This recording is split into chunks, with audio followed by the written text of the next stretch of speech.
on there, so we have about 125,000 words on there, when you think about it like that.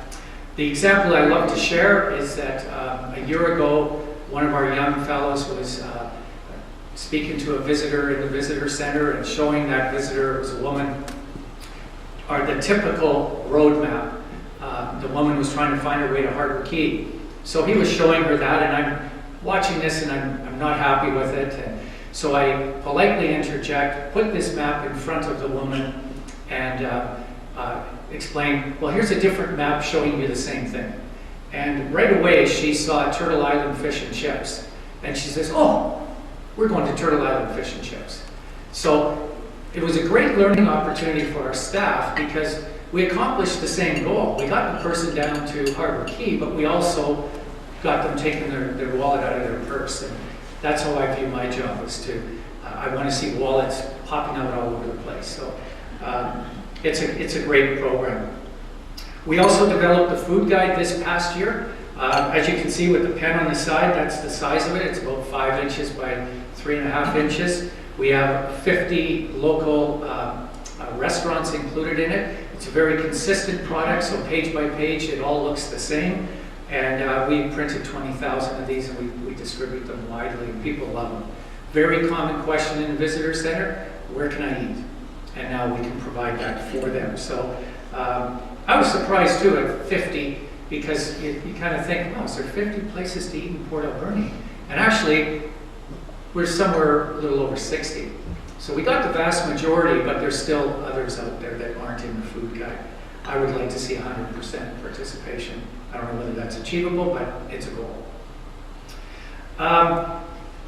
A year ago, I got involved with the McLean Mill Committee, 2 years ago, sorry. And through that process, I realized some opportunities. And one of them was the number 7 challenge that had been run for 3 years. It started in 2013. And the most they ever had participate in this 10K race the train was 40 people. And in 2015, they had 13 people. It was a great idea, and nobody taking it on. So I took it over, and again, the chamber supported me. And we built a website, we built a backdrop, we marketed it heavily, and we ended up with 204 people registered. We did it on Sunday, May 1st, 2016. Beautiful weather. We had tremendous feedback, and it was really exciting to do it because people loved the idea. And that migrated over to this, the Triconic Challenge. So, and I'm not sure which time I have here. I've got a couple of websites, but Dwayne, you're okay? All right. So the Triconic Challenge is when my wife and I were in Victoria marketing the number 7, people were coming by the booth and seeing this massive backdrop of the train that this young lady, Alicia, helped develop for us. And they were saying, why? It was at the Victoria Marathon. And they're saying, why are you here with a picture of a train? And we said, well, it's a race to the train in Port Alberni in May. And that stopped them. They were really intrigued by that idea. And at the same time, the city was looking for a major event for 2017. So literally that night, where Jennifer and I are having dinner, and I came up with this idea about the Triconic Challenge. And I'll just show you our website if you haven't seen it, assuming I can find the mouse. Why can't I? Oh, there it is. The Triconic Challenge is, let's see, where are we here? Here we go, I think.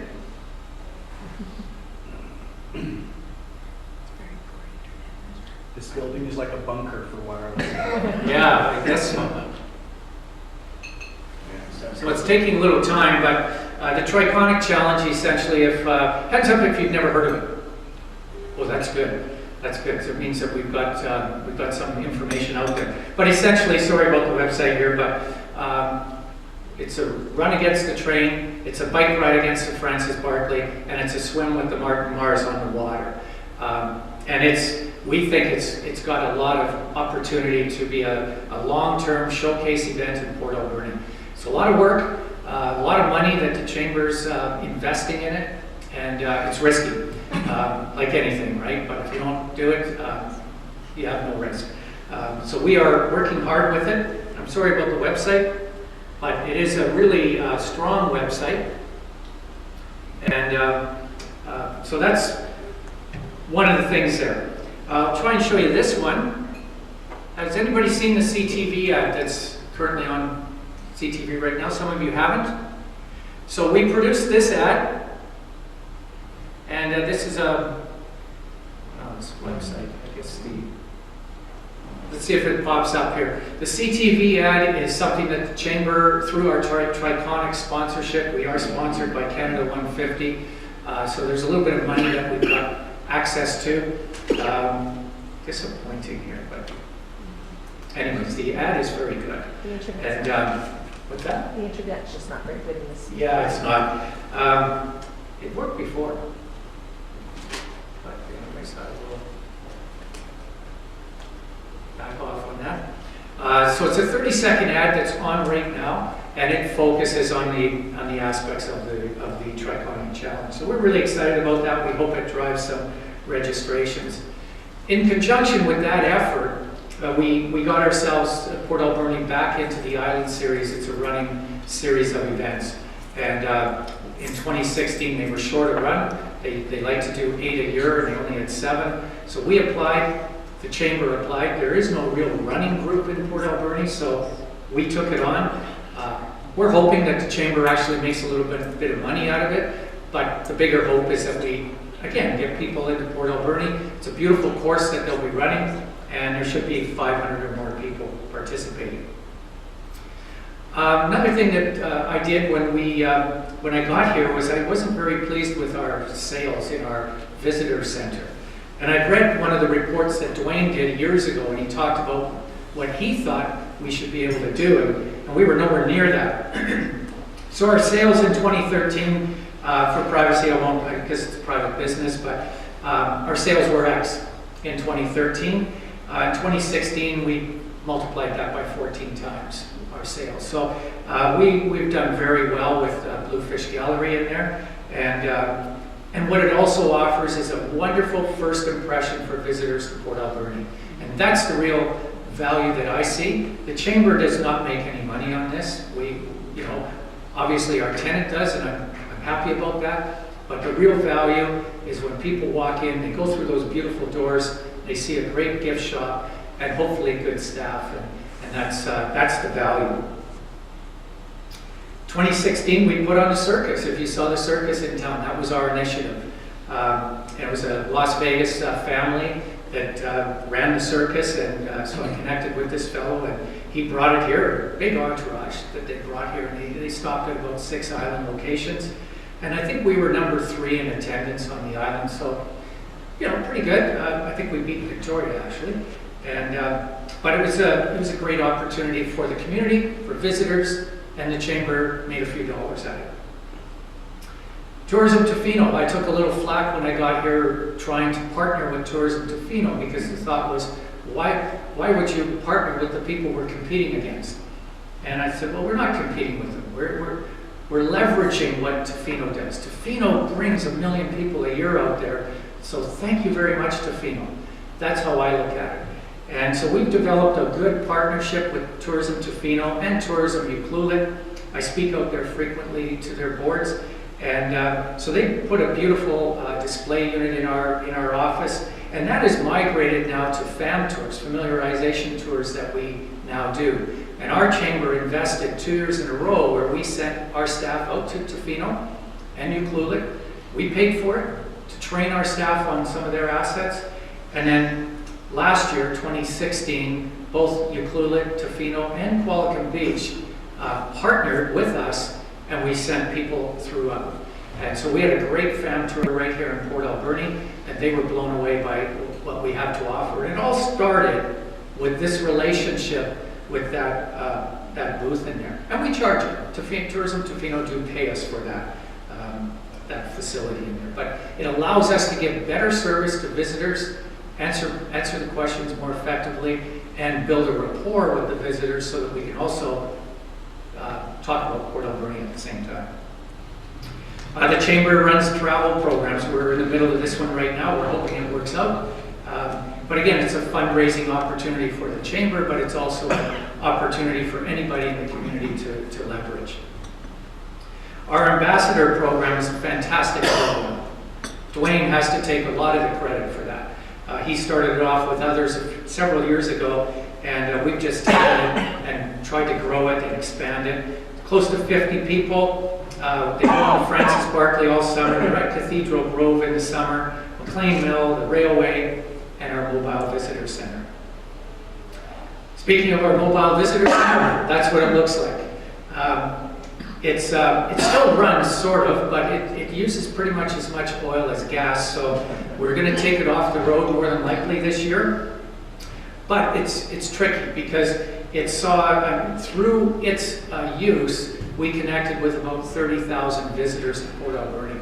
So I would love to get it. I'd love to get that van rebuilt, painted, the engine redone, and we need to redecorate as well. But it's a wonderful program, and it's really helped us out a lot. We send our staff to the campgrounds. We have the sliding door open, so people are in their tents or whatever, and they see the brochure rack, and they come running out to the van. And we drive business to Port Alberni.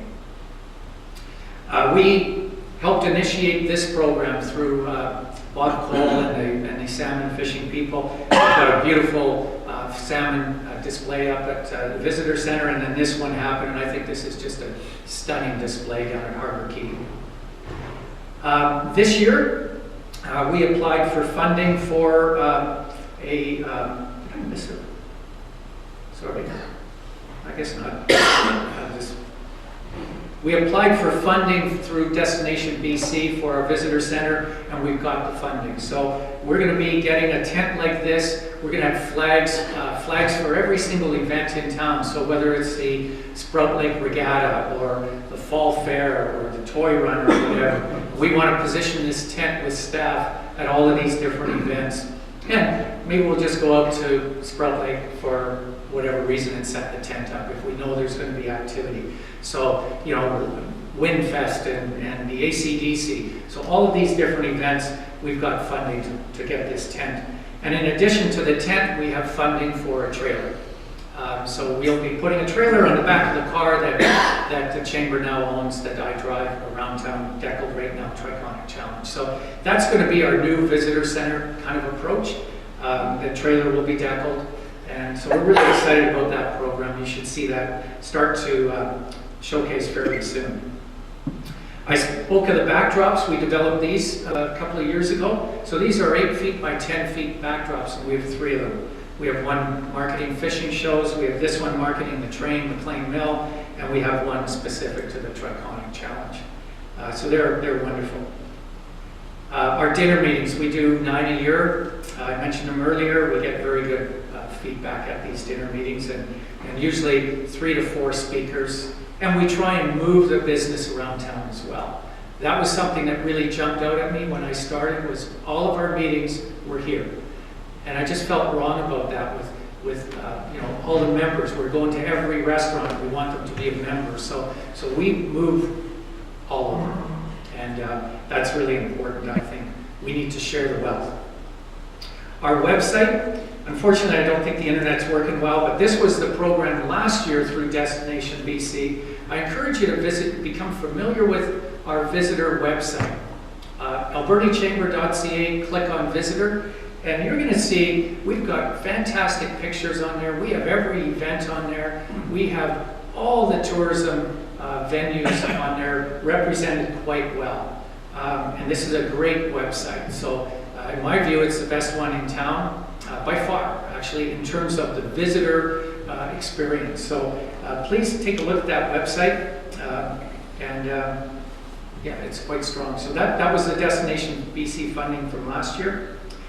Things we've done, the Cathedral Grove, the Highway 4 thing that's going on right now, that's our initiative. We've got a lot of accolades for the Cathedral Cathedral Chaos video we produced in 2015. And that really got attention from government. And so Highway 4 is being addressed, and that's really important for safety. Oh, so Dwayne's cutting me off, darn it. A couple other things here, connecting the dots. Just yesterday, the Port Authority met with the BC Chamber of Commerce at my urging, and I've been working on that for a year to get that meeting, and they did meet regarding the PATH program. Excellence Awards, we do those. Big event. Tourism Training Program, that's an initiative of ours as well. We're training 300 frontline staff over 20 months, and it's gone very well so far. One comment, excellent set of courses from Daniel via Facebook. Member Spotlight, we're doing that every day this year. We will feature a chamber member on our Facebook page. We've had tremendous traction from that. Today, I think, is Alberni or Thrive Design. Pretty sure you're on there today. And then I do a few volunteer roles. I was going to put Dwayne's on here and take up several slides, but mine just takes up one slide. So thank you very much.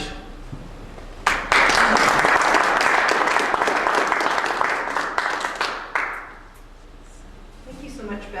And I have to say, it's always been a pleasure to work with you in the chamber. We kind of both started out together new to the chamber here, and boy, the chamber's come a long way in a pretty short period of time, really. So, Thank you. and we're also really pleased to have you joining us here for lunch. So Thanks very much. thank you very much. And there's a little book, you may recognize some of the I do. things on that hut, but Yeah, yes. we do thank you for your presentation. Great, thanks. And all the great things that are happening. Wonderful. Yeah.